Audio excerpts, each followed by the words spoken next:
શીખ્યા તો કે એ ધારેલી સંખ્યા આપણને આપતા હતા એનો આપણે શું કરતા હતા સરવાળો અને આપણે કેટલા વડે ભાગવાનું કીધું હતું તો કે 11 વડે એ કીધું હતું ને।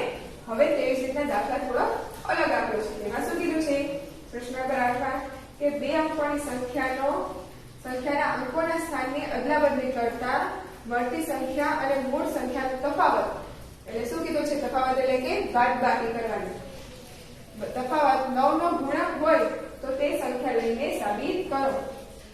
9 નો ગુણક એટલે કે 9 ના ઘડિયામાં આવતો હોવો જોઈએ। તો ફ્રેન્ડ્સ હવે જોઈએ આપણે તેમાં પહેલું એમાં દાખલા કેટલા આપ્યા છે પહેલો બીજો અને ત્રીજો 3 દાખલા આપ્યા છે। તો ફ્રેન્ડ્સ હું તમને પહેલો એક દાખલો શીખું છું પછી બીજો અને ત્રીજો દાખલો તમારે શું કરવાના છે સેવ કરવાના છે। ઓકે કરશો ને બધા? તો ચાલો આપણે દાખલા નંબર પહેલો શીખી લઈએ। શું આપણને રકમ આપે છે તો કે 23 અને આપણે શું કીધું છે અંકોના સ્થાનના અદલાબદલી કરવાના છે। તો આ શું થઈ ગયા આપણી ધારેલી સંખ્યા એટલે કે ધારેલ સંખ્યા અથવા તો શું કહેવાય મૂળ સંખ્યા। હવે આના સ્થાનના અદલાબદલી કરીએ એટલે કેટલા થઈ જશે તો કે 32 થઈ જશે। આ શું થયા તો કે અદલા બદલી કરતા। તો હવે આપણે શું કરવાના તો કે 32 માંથી 23 બાદ કરવાના। તો આપણે કરીએ તો કે કેટલા કરવાના તો કે 32 માંથી કેટલા બાદ કરવાના તો કે 23 તો એ 10 તો થઈ જાય એટલે થઈ જાય 2 12 માંથી 3 જાય તો યસ કેટલા થશે 9 અને 0 2 માંથી 2 જાય એટલે 0 તો એ કેટલા આવ્યા આપણે તો કે 9 આવ્યા। તો શું કરવાના છે આપણે તો કે આપણે બાદબાકી કરી હવે આપણે મળ્યા 9 તો આપણે શું કરવાનો તો કે ગુણક આપણે લેવાનો તો કે ગુણક આપણે શું થશે તો કે આપણે 32 ગુણ્યા 32 માઈનસ 23 કર્યા એ શું આવે આપણો જવાબ 0 9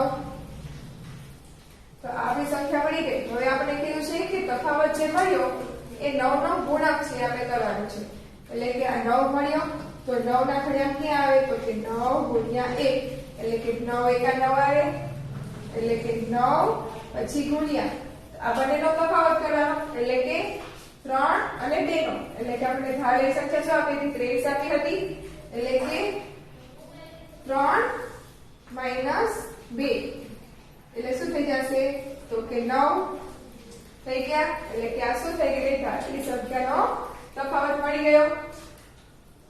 તો મળી ગયો આપણે 9 નો ગુણક છે એ સાબિત થઈ ગયું એટલે તેથી શું કરવાનું તો કે સાબિત થાય છે।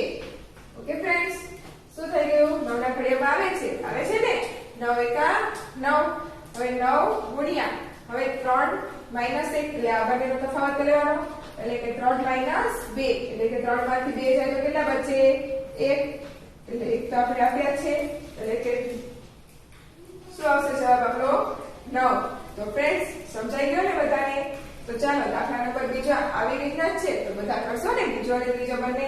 તો આપણે ધારેલી સંખ્યા શું છે તો કે 47 અને સ્થાન અદલાબદલી કરતા કેટલા થઈ જશે યસ 74 તો શું કરવાનું છે હવે આપણે બાદબાકી કરવાની છે તો 74 માંથી 47 જાય તો કેટલા બચશે આપણી પાસે 27 તો 27 બરાબર 9 ના ઘડિયામાં ક્યાં આવશે તો 9 કરી 27 એટલે કે 9 દુ 18 9 કરી 27 એટલે કે 9 ગુણ્યા 3 9 એમ ના હવે 3 છે તેની જગ્યાએ શું કરવાનું તો કે આપણે ધારેલી જે સંખ્યા હતી એની શું કરવાનું બે સંખ્યાની બાદબાકી એટલે કે 7 માઈનસ 4 એટલે શું થઈ જશે 9 કૌંસમાં 7 માંથી 4 જાય તો યસ 3 એટલે કે બરાબર 9 એટલે કે ધારેલી સંખ્યાનો તફાવત।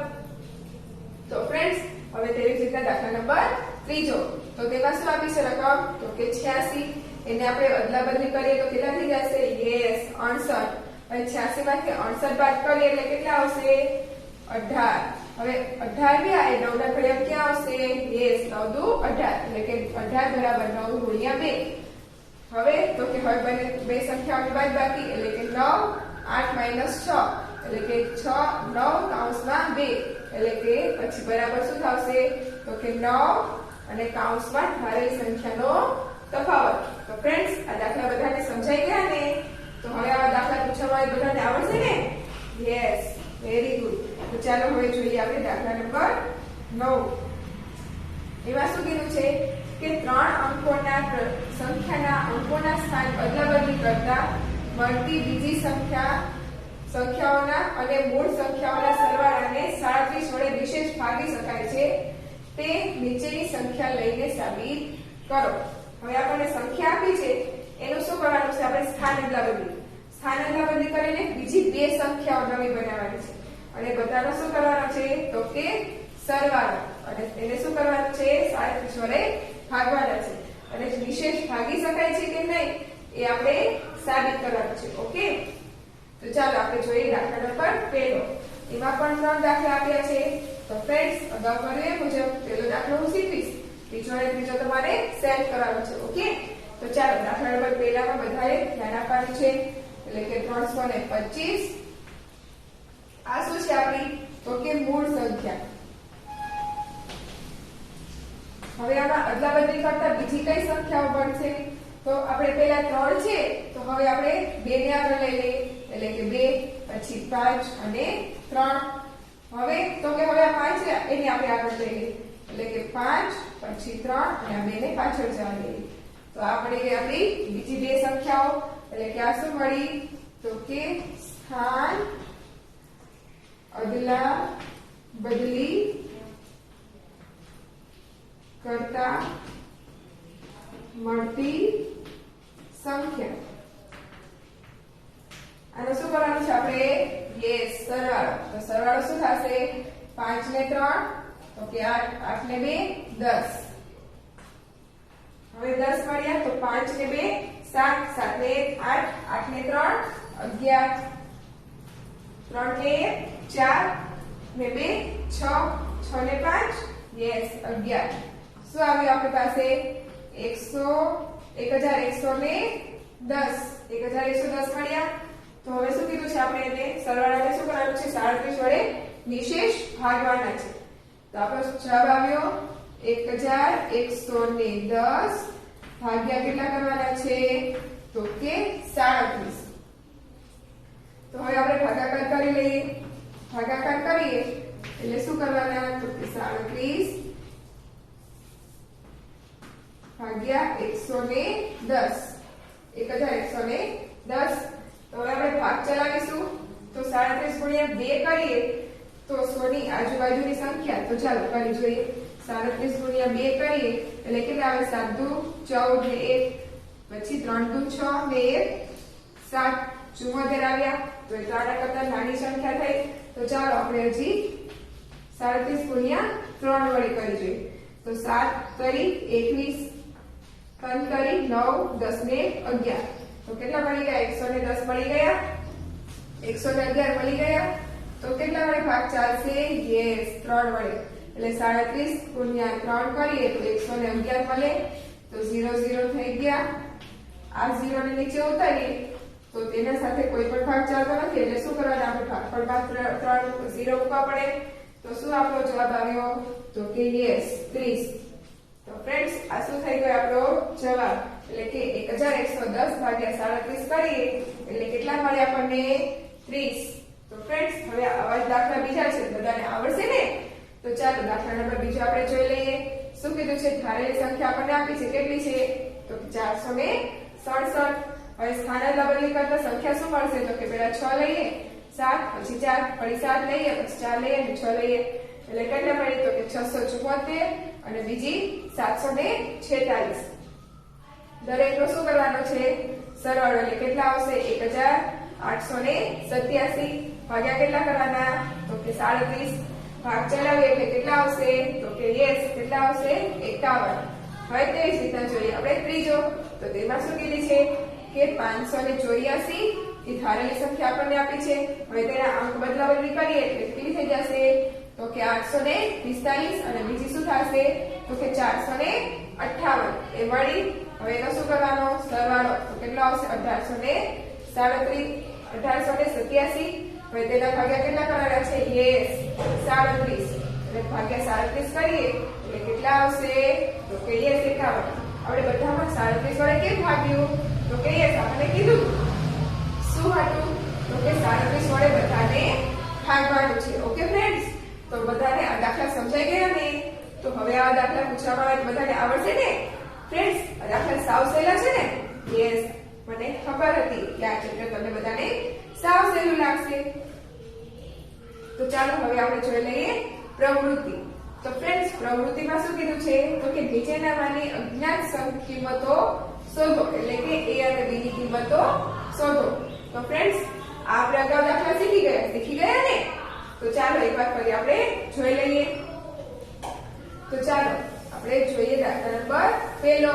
તો તેમાં શું આપણને કીધું છે કે 3a અને a વત્તા a અને 3. તો સરવાળો બેનો કેટલો આવે છે કીધું? તો કે 501. 501 આવે છે. તો અહીંયા 3 છે અને અહીંયા 1 મળે છે. તો અહીંયા કણે 1 રહ્યો, એકમનો અંક કઈ છે એટલે કે બધી આવતી હશે અહીંયા કણે. તો અહીંયા કણે કેટલા લેશું? તો અહીંયા કણે આપણને 1 મળે. તો અહીંયા આપણે કેટલા લઈએ? તો કે 8 લઈએ. a બરાબર 8. તો 8 9 10 ને 11 થઈ જાય. એટલે કે 8 અને 3 કેટલા થશે? 11. એટલે કે બધી 1 આવશે. અને 1 એટલે કે 2. અને અહીંયા કેટલા આવે છે? તો કે 0. અને a ની કિંમત આપણે અહીંયા 8 લીધી. તો અહીંયા આપણે કેટલા લેવાના? 8 જ. 8 ને 9, 9 ને 10 અને 3 અને 1 એટલે કેટલા થઈ જાય? 3 ને 2 5. એટલે a આપણને શું મળ્યો? તો કે 8. ફ્રેન્ડ્સ, સમજાઈ ગયો દાખલો? હવે તે જ રીતના દાખલા નંબર બીજો. એમાં શું કીધું છે? 2b વત્તા ab છેદમાં 8a. હવે કીધું છે અહીંયા એ સંખ્યા લેવાની છે, એવી સંખ્યા કે અહીંયા કણે એ સંખ્યા બંને સરખી આવે. તો જો અહીંયા આપણને કેટલા કીધા છે? તો કે 8. અને અહીંયા કેટલા આપ્યા છે? 2 આપ્યા છે. હવે 8 માંથી 2 બાદ કરીએ એટલે કેટલા આવશે? તો કે 6. એટલે કે અહીંયા 6 લઈએ ત્યારે આપણને અહીંયા 8 મળે. તો અહીંયા કણે પણ 8 જ અહીંયા કણે આપણે 6 લીધા એ, તો અહીંયા કણે પણ 6 કેટલા આવતા હોય? એ કેટલા આવતા હોય? 6 જ છે. તો અહીંયા બંને સંખ્યા કેવી આવે? સરખી. એટલે કે 3 + 3 કરીએ ત્યારે 6 થાય ને? એટલે 3 + 3 6. એટલે કે અહીંયા જે આવ્યો એ જ અહીંયા આવ્યો એટલે કે 6. એટલે કે શું મળે આપણને? a ની કિંમત તો a આપણને મળ્યા 6 અને b મળ્યા 3. તો ફ્રેન્ડ્સ, આ દાખલો પણ બધાને સમજાઈ ગયો ને? તો દાખલા નંબર ત્રીજો. તો હવે દાખલા નંબર 3 માં શું કીધું છે? તો કે તેમાં હવે આપણને આપી છે બાદબાકી. બાદબાકી કીધી છે ને તમારે? શું રકમ છે આપણી? તો કે 6a - b 3 અને જવાબ કેટલો કીધો છે? તો કે 25. એટલે હવે આપણે અહીંયા એવી સંખ્યા લેવાની છે કે જેમાંથી આપણે 3 બાદ કરીએ તો આપણને 5 મળે. તો 3 ને 5 કેટલા થશે? તો કે 8. એટલે કે 8 માંથી આપણે 3 બાદ કરીએ, 8 માંથી આપણે 3 બાદ કરીએ તો 5 મળે. એટલે તો 8 - 3 એટલે કેટલા આવશે? 5. તો હવે અહીંયા પણ કઈ સંખ્યા લઈએ? 6 માંથી કેટલા બાદ કરીએ તો 2 મળે. તો 6 માંથી આપણે 4 બાદ કરીએ ત્યારે આપણને 2 મળે. એટલે 6 - 4 એટલે કેટલા આવશે? 2. તો આપણે a કેટલા લીધા? તો કે 8 અને b 4. તો લખી લેવાના a બરાબર 8 અને b બરાબર 4. આવી ગયો આપણો જવાબ. તો ફ્રેન્ડ્સ, આ દાખલો પણ બધાને સમજાઈ ગયો ને? તો ચાલો હવે જોઈ લઈએ આપણે દાખલા નંબર 4.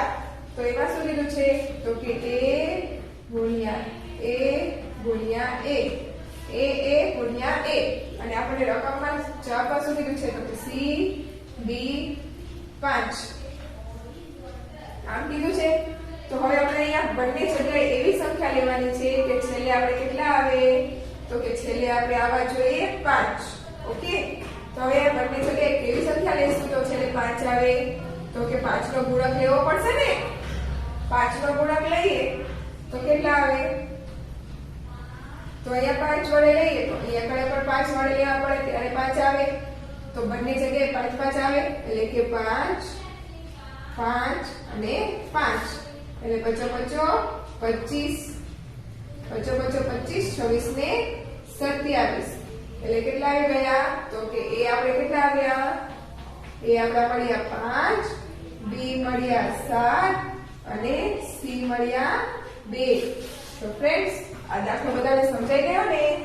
તો હવે આવા દાખલા બીજા પૂછવામાં આવશે તો બધાને આવડશે ને? તો ફ્રેન્ડ્સ આ ચેપ્ટર અહીંયા પૂર્ણ થાય છે. પરંતુ આ ચેપ્ટરમાં જેટલા દાખલાઓ આપણે શીખ્યા તે બધાને શું રાખવાના છે? આપણે યસ રિવિઝન કરતો રહેવાનું અને બધા શું કરવાના છે? યાદ રાખવાના છે કે જેથી ભૂલી ન જવાય. ઓકે? તો ફ્રેન્ડ્સ આ ચેપ્ટરમાં ખૂબ મજા આવી ને?